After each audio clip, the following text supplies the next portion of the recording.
talk about today's report is Matthew Brodsky. He is a security analyst and a senior fellow at the Security Studies Group. Matthew, welcome.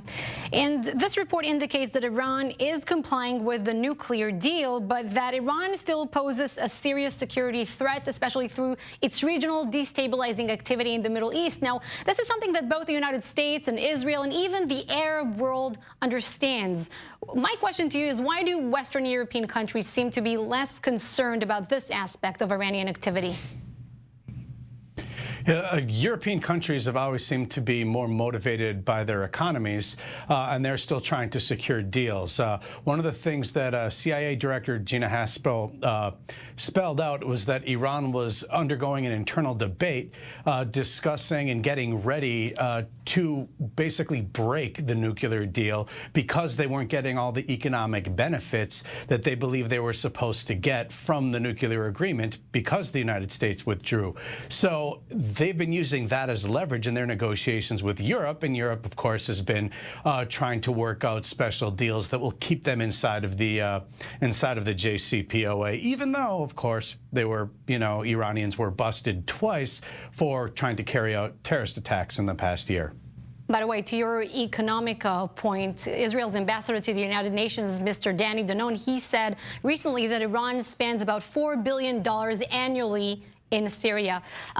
President Trump's opponents, they point to this report and they say that it's contradicting the principles shaping the administration's foreign policy. But is there anything that appears in this report that you really think the administration is not aware of or has not considered before pulling out of the Iran nuclear deal or even engaging in talks with North Korea?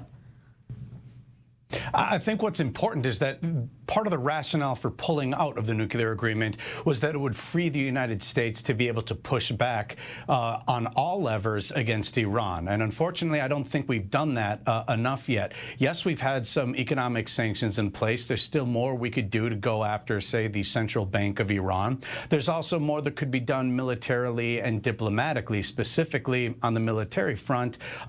When it comes to Syria, our position in remaining there, of course, that still seems to be a little back and forth between the administration internally to see what the disposition of U.S. forces will be in Syria at the end. But I still think that there's more that we can do. Most interesting, I thought, that stood out, that I think the administration or parts of it are aware of, is what it said about Turkey, that it's undergoing a 5-year transformational process.